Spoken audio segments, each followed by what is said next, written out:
Hello friends, my name है अभिषेक वर्मा और code मंत्रा web learn में आपका स्वागत है। आज इस लेक्चर में हम बात करेंगे सी प्रोग्रामिंग के इंपॉर्टेंट टॉपिक के बारे में जिसे बोला जाता है अरे। अब अरे की बात की जाए तो अरे के बारे में शायद आपने पहले कुछ पढ़ रखा होगा कि अरे ऐसा होता है, अरे वैसा होता है, मगर इस पर्टिकुलर सीरीज की बात की जो पर्टिकुलर टॉपिक है अरे, इस टॉपिक को हम काफी ज्यादा डिटेल में पढ़ेंगे और इस पर्टिकुलर टॉपिक को पढ़ने के बाद में जो जो चीजें मैं आपको बताऊंगा उसके बाद में आपको अरे से रिलेटेड कोई डाउट नहीं रहेगा। इवन आप हर कंसेप्ट का विथ रीजन आंसर दे पाओगे। बट एक चीज ध्यान रखना, अगर आपको विथ रीजन आंसर देना है तो मैं अभी तक आपको ये बोलता आया हूं कि pointer is must, pointer is the key. Pointer ही वो टॉपिक है जिसके बेस पर आप किसी भी टॉपिक के बारे में एक जेन्युइन रीजन दे पाओगे कि हाँ ये दिस इज द कंसेप्ट। कोई भी कंसेप्ट आप बोल रहे हो तो उसके बिहाइंड में क्या चीजें चल रही है, बैकग्राउंड द सीन क्या चल रहा है, वो सब कुछ आपको पॉइंटर से ही समझ में आएगा। डन। तो चलिए स्टार्ट करते हैं हमारी पहली टर्मिनोलॉजी के साथ में जिसका नाम है अरे। अब यहां पर अगर अरे की बात की जाए तो अरे की एक सिंपल सी डेफिनेशन है जो आपके सामने यहां पर लिखी हुई है। तो अरे की डेफिनेशन क्या बोलती है? अरे is a collection of similar type of data element which stored in contiguous memory location and which share a common name। अब यहां पे ध्यान दीजिएगा प्लीज, अगर इस पर्टिकुलर डेफिनेशन की बात की जाए तो इस पर्टिकुलर डेफिनेशन में हमारे पास में टोटल मिला के 4 इंपॉर्टेंट टर्मिनोलॉजीज हैं। पहली टर्मिनोलॉजी क्या है? पहली टर्मिनोलॉजी है जिसे बोला जाता है कलेक्शन।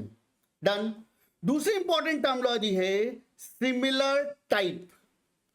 तीसरी इंपॉर्टेंट टर्मिनोलॉजी है स्टोर्ड इन कंटिग्यूअस मेमोरी और चौथी इंपॉर्टेंट टर्मिनोलॉजी है share a common name. Done. ये 4 इंपॉर्टेंट प्रॉपर्टीज हैं अरे के बारे में।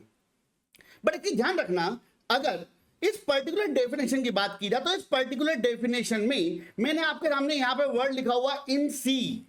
अब यहां पर मैं आपको एक चीज क्लियर कर दूं कि अगर अपन हायर लैंग्वेजेस की बात करें जस्ट लाइक जावास्क्रिप्ट, तो जावास्क्रिप्ट में जो अरे होता है वो एक अलग कंसेप्ट, अलग बिहेवियर पे काम करता है। वहां पर ये प्रॉपर्टी होती है मगर कुछ एक्स्ट्रा प्रॉपर्टीज भी होती हैं। डन। तो वो बिहेवियर कहां से आता है उसके ऊपर अपन बात करेंगे, मगर यहां पर जो डेफिनेशन मैंने आपके सामने लिखी हुई है ये डेफिनेशन सी के अकॉर्डिंग है। अदर लैंग्वेज के अकॉर्डिंग थोड़े बहुत मॉडिफिकेशन होंगे मगर बेस कंसेप्ट यही है, ध्यान रखना। तो चलिए स्टार्ट करते हैं। अब यहां पर अगर मैं अरे की डेफिनेशन की बात करूं तो अरे की डेफिनेशन में सबसे पहला इंपॉर्टेंट वर्ड क्या है आपका? कलेक्शन। अब पॉइंट को ध्यान समझना, यहां पर अगर मैं अरे की बात करूं तो अरे का यूज कैसी सिचुएशन में किया जाता है? देखिए ध्यान रखना, अरे का यूज ऐसी सिचुएशन में किया जाता है जब आपको एक से ज्यादा डेटा स्टोर कराने की जरूरत पड़े। मैं आपको एक सिंपल सा एग्जांपल पे लेके आता हूं, तो ध्यान दीजिएगा प्लीज। तो मान लीजिए आपको क्या करना है, आपको एक पर्सन की एज को स्टोर कराना है। तो आपने क्या करा, आपने यहां पर एक सिंपली एक वेरिएबल डिक्लेयर कर लिया इंटीजर एज, बात खत्म। अब यहां पर एज की बात की जाए तो एज के लिए क्या बनेगी? एक 4 बाइट की एक मेमोरी बन जाएगी और इस मेमोरी की बात की जाए तो इस मेमोरी का नाम क्या हो जाएगा आपके पास में? एज। और इस एज वेरिएबल की बात की जाए तो एज वेरिएबल में आपने किसी व्यक्ति की एज को स्टोर करा लिया। तो मान लो आपकी एज कितनी है? 21। तो 21 यहां पर क्या हो गया? स्टोर। अब प्रॉब्लम यहां पर यह है कि ये जो वेरिएबल आपने डिक्लेयर किया है ये एक नॉर्मल इंटीजर वेरिएबल है, ये एक अरे नहीं है, ये एक नॉर्मल इंटीजर वेरिएबल है। अब इस पर्टिकुलर वेरिएबल की बात की जाए तो इस वेरिएबल की लिमिटेशन क्या है? इस वेरिएबल की लिमिटेशन ये है कि ये वेरिएबल एक बार में केवल एक वैल्यू को होल्ड कर सकता है। मतलब जैसे आपने इस वेरिएबल के अंदर क्या स्टोर कराया? 21। तो 21 यहां पे स्टोर हो गया। बट अगर मान लीजिए आपको इसी वेरिएबल के अंदर स्टोर कराना मान लो 22, तो इस केस में आपने स्टेटमेंट लिख दिया मान लीजिए एज इक्वल टू 22। तो इस पर्टिकुलर केस में जो एज नाम का वेरिएबल है उसमें से क्या हो जाएगा? 21 हटे आएगा और यहां पर क्या आ जाएगा? 22। डन। मतलब मुझे एक चीज सोच के बताओ, क्या यहां पर इस एज नाम के वेरिएबल ने 2 वैल्यू को स्टोर किया क्या? नहीं, उस वेरिएबल ने केवल और केवल एक वैल्यू को स्टोर करा है। अगर कोई नई वैल्यू आएगी तो पुरानी वाली वैल्यू को क्या करना पड़ेगा? आपको हटाना पड़ेगा। This is the point. Done. तो यहां पर इस पर्टिकुलर वेरिएबल की लिमिटेशन क्या है कि it can store only and only 1 value at the time. Done. But कई बार ऐसी सिचुएशन आती है कि आपको एक से ज्यादा वैल्यू को स्टोर कराने की जरूरत पड़ सकती है। जैसे मान लो एक कंपनी है, उस कंपनी की अगर बात की जाए तो उस कंपनी में मान लो 1000 एम्प्लॉयज हैं। और आपको क्या करना है, आपको उन हजारों एम्प्लॉयज की एज को स्टोर कराना है। डन। तो क्या आप ऐसा करोगे यहां पर कि आपने एक वेरिएबल डिक्लेयर कर दिया, integer age 1 comma age 2 comma age 3 और कहां तक, एज 1000 तक। डन। मान लो कंपनी में एम्प्लॉय बढ़ गए तो आप इन वेरिएबल को बढ़ा रहे हो, नहीं, ऐसा नहीं होगा। तो ये जो तरीका है, ये तरीका क्या गलत है। आप ऐसा लिख सकते हो, मगर आप खुद सोचो ना कि क्या आप इस तरीके से 1000 लोगों की एज को स्टोर करने के लिए क्या डिक्लेयर करोगे, वेरिएबल? नहीं। तो इस पर्टिकुलर केस में हम यहां पर एक कंसेप्ट का यूज करेंगे जिसे बोला जाता है अरे। तो यहां पर अगर अपन डेफिनेशन की बात करें तो डेफिनेशन के अकॉर्डिंग आपका जो पहला वर्ड है वो आपको प्रॉपर्ली समझ में आ गया होगा कि अरे का यूज कब किया जाएगा। अरे का यूज तब किया जाएगा जब आपको बल्क अमाउंट ऑफ डेटा या एक से ज्यादा डेटा क्या करवाना है, स्टोर करवाना है। डन। अब बात करते हैं हमारी दूसरी इंपॉर्टेंट टर्मिनोलॉजी के बारे में जिसे बोला जाता है सिमिलर टाइप। डन। अब इसको समझने के लिए अपन एग्जांपल के ऊपर आते हैं। तो मान लो कोई भाई साहब है और इनसे बोला कि भाई साहब आपकी एज क्या है, तो इन्होंने बोला सर मेरी एज है 21। अब एक चीज ध्यान रखना, 21 की बात की जाए तो 21 कैसी वैल्यू है, एक इंटीजर वैल्यू है।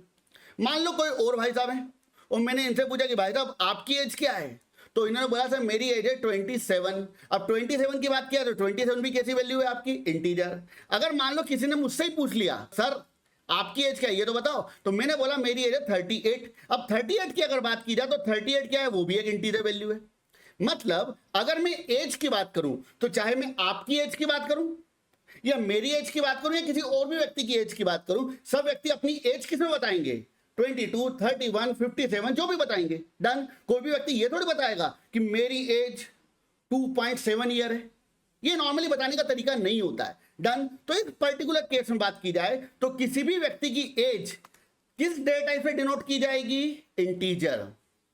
तो यहां पर दूसरा इंपॉर्टेंट पॉइंट, अरे का यूज तब किया जाएगा जब आपको एक से ज्यादा डेटा स्टोर कराना हो, मगर साथ ही साथ जितने भी डेटा आप स्टोर कराना चाहते हो उन सभी डेटा का जो टाइप होगा वो क्या होगा, सेम होगा। इट मींस दैट अगर मान लीजिए आप कोई अरे बनाना चाहते हो, मान लो फॉर एग्जांपल मेरी बात की जाए, मुझसे किसने पूछा सर आपकी एज क्या है, तो मैंने बोला मेरी एज 38 है। डन। फिर मुझसे पूछता है कि सर आपकी हाइट कितनी है, तो मैंने बोला सर मेरे भाई का मेरी हाइट है 5.6। डन। फिर इसने मुझसे पूछा कि सर आपका वेट कितना है, तो मैंने बोला भाई साहब मेरा वेट है 85। डन। और मैं थोड़ा और ज्यादा प्रिसाइज बोल दिया तो मैंने बोल दिया 85.5। अब आप एक चीज देख रहे हो कि यहां पर एक वैल्यू, दूसरी वैल्यू, तीसरी वैल्यू, क्या ये कलेक्शन है, बिल्कुल है, ये कलेक्शन है, मगर ये अरे नहीं है। क्यों? क्योंकि अरे का रूल क्या बोलता है कि अरे में जितने भी एलिमेंट होंगे वो सारे के सारे एलिमेंट का जो टाइप होगा वो कैसा होना चाहिए, सेम। ऐसा नहीं होगा एक एलिमेंट इंटीजर, एक एलिमेंट फ्लोट, एक एलिमेंट कैरेक्टर, ना। ध्यान रखना जितने भी एलिमेंट होंगे सभी का जो टाइप होगा वो क्या होना चाहिए, सेम होना चाहिए। डन। एक फाइनल एग्जांपल ले लेते हैं फटाफट। मान लो एक कॉलेज की बात करते हैं, एक पर्टिकुलर कॉलेज, मान लो फॉर एग्जांपल 15-20 बच्चे खड़े हुए हैं, स्टूडेंट्स। तो यहां पर अगर 15-20 स्टूडेंट खड़े हुए हैं तो वो क्या है, वो एक कलेक्शन है, ग्रुप है, हाँ बिल्कुल है। मगर मैं उस ग्रुप को अरे नहीं बोल सकता। क्यों? क्योंकि उसके अंदर मेल एलिमेंट भी अवेलेबल है, फीमेल एलिमेंट भी अवेलेबल है।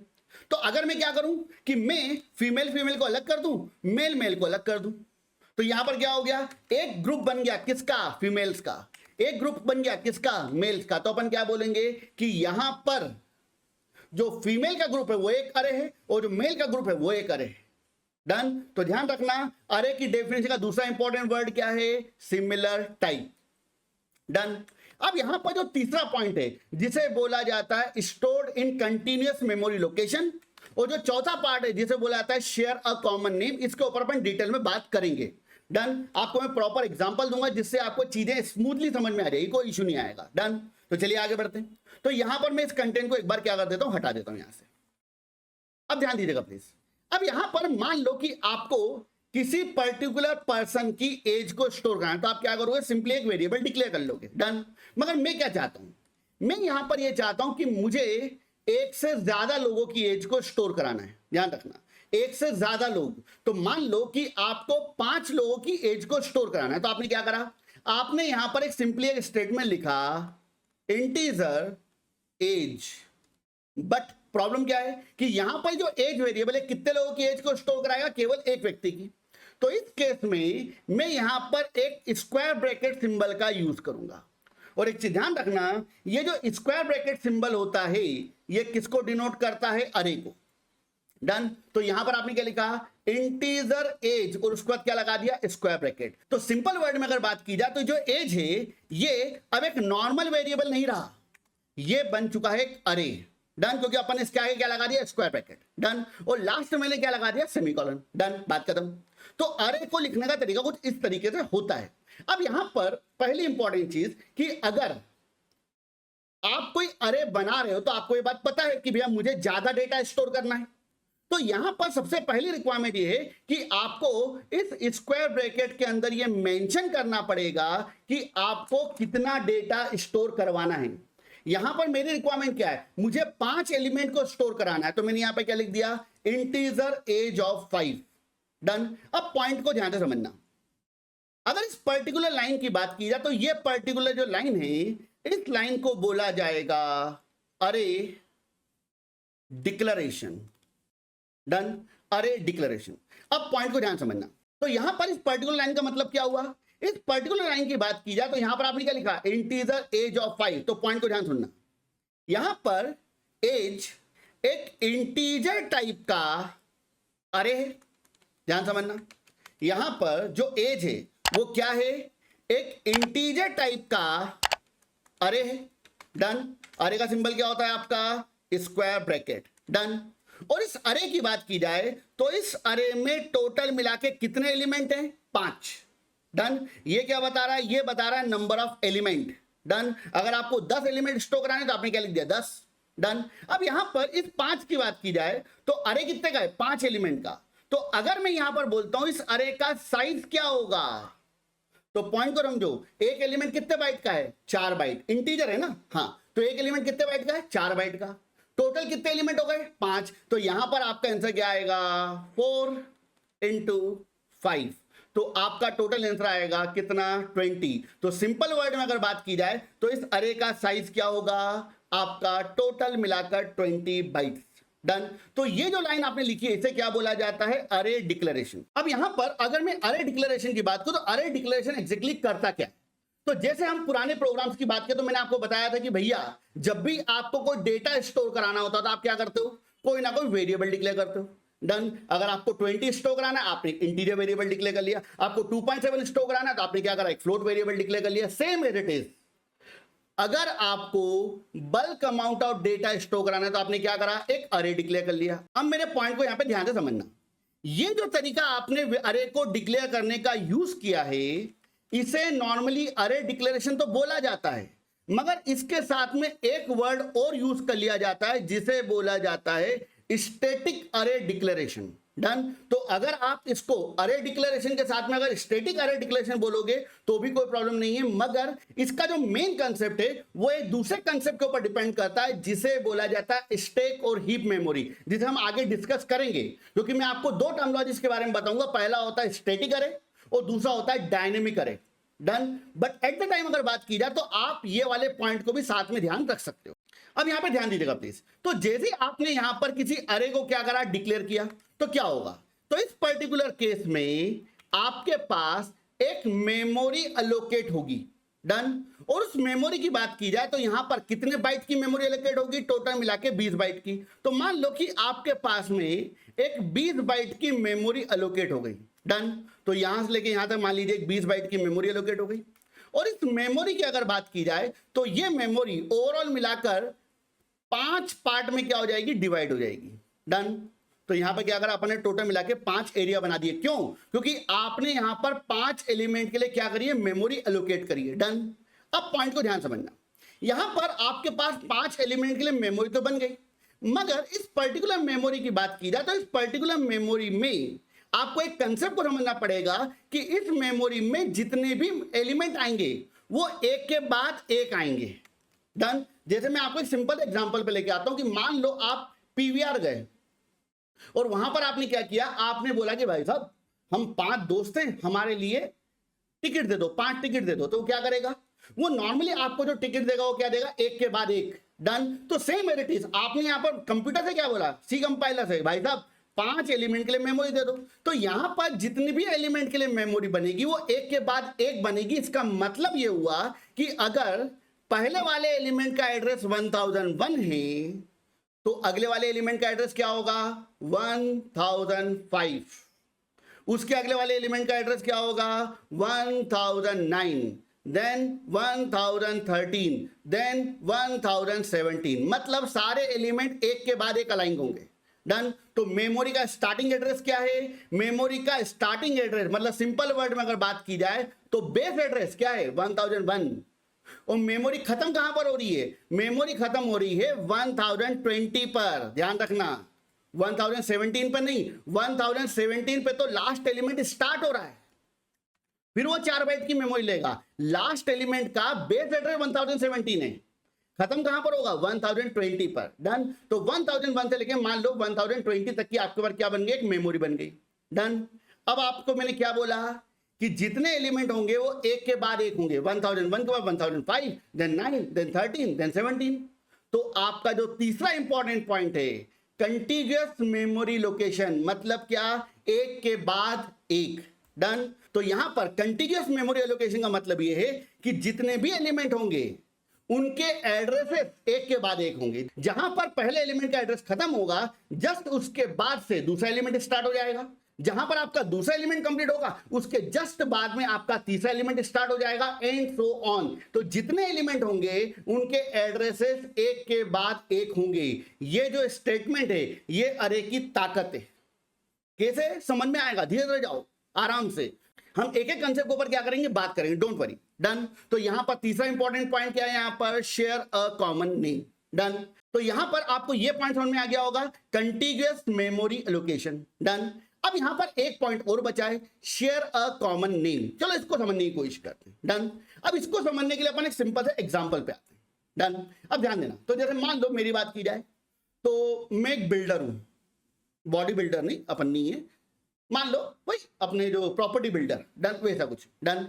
अब मान लीजिए मेरी इच्छा क्या है कि मैं एक टाउनशिप बनाना चाहता हूं या एक कॉलोनी बनाना चाहता हूं जिसमें मैं बहुत सारे रो हाउसेस बनाना चाहता हूं। रो हाउसेस क्या होते हैं देखे ना, जैसे गवर्नमेंट क्वार्टर्स होते हैं, एक के बाद एक जैसे मकान बने हुए सारे के सारे। डन। तो मैं क्या चाहता हूं कि मैं एक कॉलोनी बनाना चाहता हूं जिसमें बहुत सारे रो हाउसेस बनाना चाहता हूं। डन। तो मान लो कि यहां पर ये एक कॉलोनी है जिसमें क्या है, बहुत सारे रो हाउसेस हैं एक के बाद एक। डन। अब पॉइंट को ध्यान समझना, अगर मैं किसी कॉलोनी की बात करूं जिसमें एक के बाद एक जैसे बहुत सारे मकान बने हुए हैं, तो क्या इस कॉलोनी को मैं एक अरे बोल सकता हूं? बिल्कुल, हम यहां पर इसको अरे बोल सकते हैं। क्यों? क्योंकि अगर मैं कॉलोनी की बात करूं या फिर मान लो ये 10 रो हाउसेस बने हुए एक के बाद एक, तो यहां पर पहली प्रॉपर्टी क्या बोल रही है, कलेक्शन। यहां पर एक मकान है या बहुत सारे मकान है, बहुत सारे, तो पहली प्रॉपर्टी सेटिस्फाइड, कलेक्शन।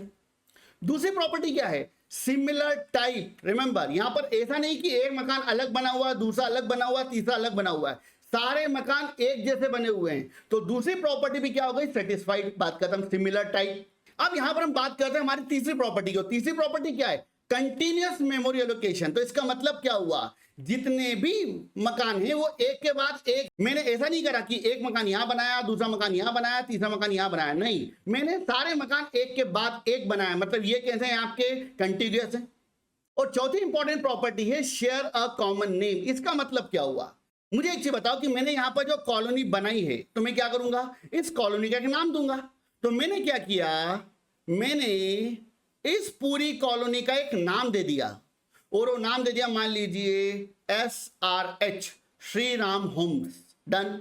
तो यहां पर अब पॉइंट को ध्यान समझना, तो यहां पर ये जो श्री राम होम्स है, ये किसका नाम है, ये पहले वाले मकान का नाम है, नहीं। क्या ये दूसरे वाले मकान का नाम है, नहीं। क्या ये पांचवें मकान का नाम है, नहीं। ये किसका नाम है, ये पूरी की पूरी कॉलोनी का नाम है। सेम एज इट इज, जब आपने यहां पर एक अरे डिक्लेयर किया, इंटीजर एज ऑफ 5, तो आपके पास 5 एलिमेंट के लिए क्या बनी भाई साहब, मेमोरी बनी।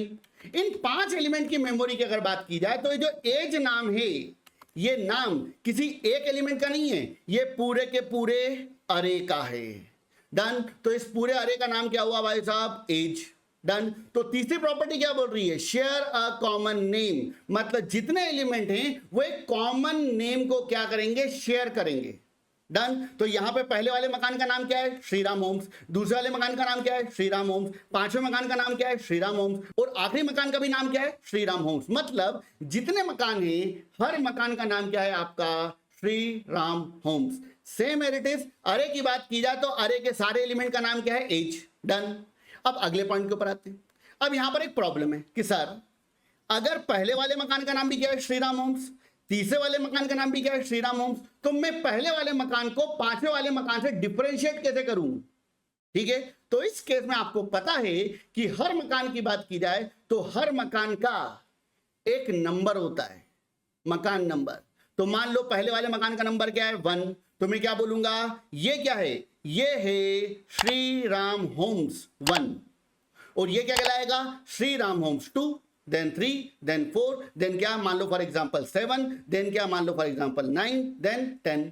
तो यहां पे क्या हुआ? जितने मकान हैं हर मकान को क्या दिया गया है? एक नंबर। इसको अपन क्या बोलेंगे? House number. डन। तो इसकी आइडेंटिफिकेशन क्या है? श्रीराम होम्स मगर मकान नंबर 1। और इसका आइडेंटिफिकेशन क्या है? श्रीराम होम्स मगर मकान नंबर कौन सा है? 4। सेम इट इज अगर मैं किसी अरे की बात करूं तो इस पूरे अरे का नाम क्या है? एज। मगर इस अरे की अगर बात की जाए तो इस अरे में जितने भी एलिमेंट अवेलेबल हैं हर एलिमेंट का एक यूनिक आइडेंटिफिकेशन होता है।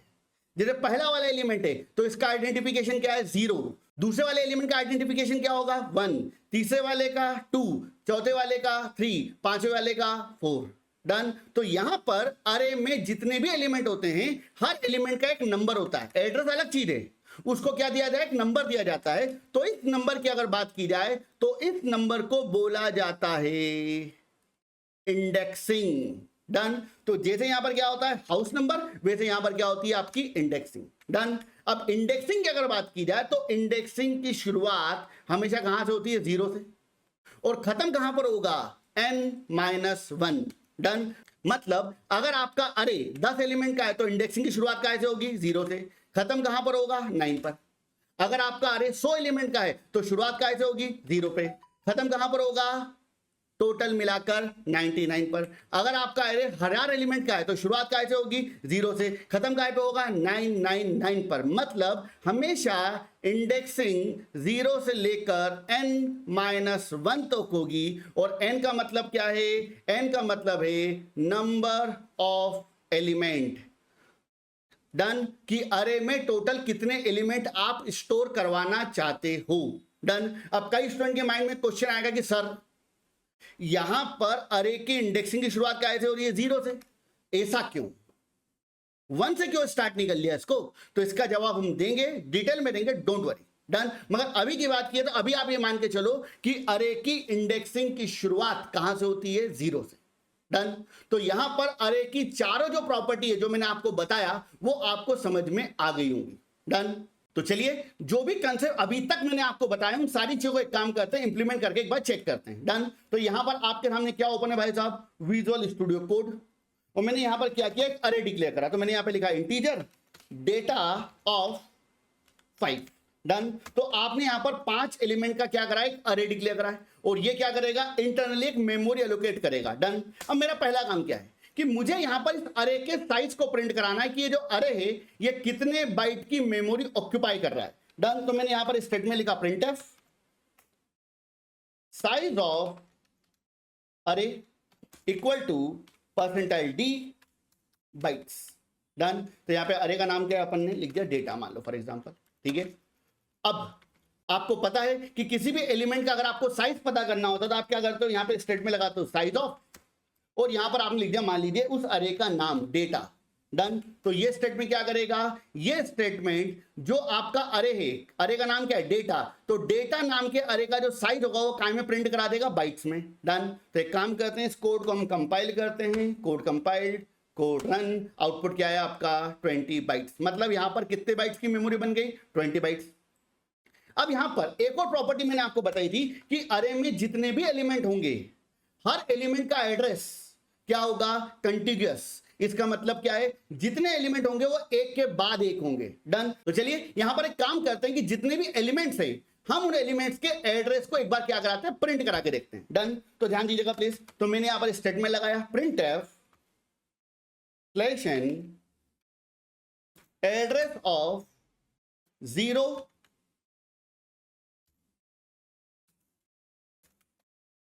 Index element. डन। मुझे क्या करना है, जीरो इंडेक्स वाला जो एलिमेंट है उसका एड्रेस प्रिंट कराना है। डन। तो एड्रेस प्रिंट कराने के लिए आप क्या यूज करते हो, परसेंटाइल यू, आपको पता है। डन। तो मैंने यहां पे लिख दिया percentile U, then comma, then end. End काय के लिए होता है, एड्रेस के लिए, तो यहां पे लिख दिया and data of zero. Clear. तो यहां पर क्या होगा, आपका जो जीरो एलिमेंट है, जीरो इंडेक्स पर जो एलिमेंट होगा उस मेमोरी का क्या प्रिंट करा देगा, एड्रेस। डन। तो एक काम करते हैं अपन, जीरो मेमोरी लोकेशन के एड्रेस को एक बार क्या करा के देखते हैं, प्रिंट। मैंने कोड कंपाइल किया, कोड को रन किया, आउटपुट क्या आ गया आपका 64228284। ये क्या हो गया, ये आपके पहले एलिमेंट का एड्रेस हो गया। डन। क्लियर। अब एक काम करते हैं, मैं यहां पर आपको 1 का एड्रेस भी शो करा के दिखाता हूं, मतलब 1 इंडेक्स वाले एलिमेंट का एड्रेस। डन। तो यहां पर क्या करा अपन ने, जीरो इंडेक्स का क्या कर दिया, 1 इंडेक्स कर दिया। That's it. अब इस कोड को क्या करते हैं अपन, कंपाइल और रन करते हैं। डन। आपका आउटपुट क्या है, देखो द प्लेस 64228284 और 642288। डन। तो दोनों एलिमेंट के एड्रेस अलग अलग है। That's it. क्लियर। और कितने बाइट का डिफरेंस है यहाँ पे, 4 बाइट का। अब इस तरीके से अगर मैं सारे एलिमेंट के एड्रेस को प्रिंट कराऊंगा, अगर मान लो 1000 एलिमेंट होंगे, तो क्या मैं इस तरीके से एड्रेस को प्रिंट कराऊंगा, नहीं। डन। तो इस केस में अपन क्या कर रहे हैं, एक लूप का यूज कर रहे हैं। तो मैंने यहां पे क्या करा, एक लूप लगा दिया, for integer I equal to 0, then I less than equal to 4, then I plus plus. क्यों लगाया भैया मैंने 4 तक, क्योंकि इंडेक्सिंग की शुरुआत काय से होगी, 0 से, खत्म काय पे होगा, n-1। अरे कितने एलिमेंट का है, 5 एलिमेंट का, तो इंडेक्सिंग खत्म कहां पर होगी, 4 पर। तो दैट्स व्हाई मैंने यहां पे क्या लगाया है, 4। क्लियर। That's it. कोड को चलाया। अब यहां पर मुझे क्या चाहिए, जीरो इंडेक्स का एड्रेस चाहिए, नहीं, मुझे सारे एड्रेस चाहिए। तो मैंने यहां पे लगा दिया परसेंटाइल डी और देन थोड़ा सा modification, I comma and I. Done. इस पर्टिकुलर केस में क्या होगा, जब पहली बार लूप चलेगा तो आई की वैल्यू कितनी आएगी, 0। तो जीरो इंडेक्स पर जो एलिमेंट होगा उसका एड्रेस प्रिंट कराएगा, देन फिर 1, देन फिर 2, देन फिर 3, देन फिर 4। डन। तो चलिए स्टेप बाय स्टेप एक बार लूप चला के चेक कर लेते हैं। तो पहली बार आई की वैल्यू कितनी हुई, 0। 0 लेस देन इक्वल टू 4, सही है, गलत, सही, अंदर आएगा। और क्या प्रिंट करेगा, address of percentile D index. और परसेंटाइल डी पर इसकी वैल्यू प्रिंट होगी आई की, तो आई की वैल्यू कितनी है, 0। तो क्या बोलेगा, address of zero index element equal to percentile you.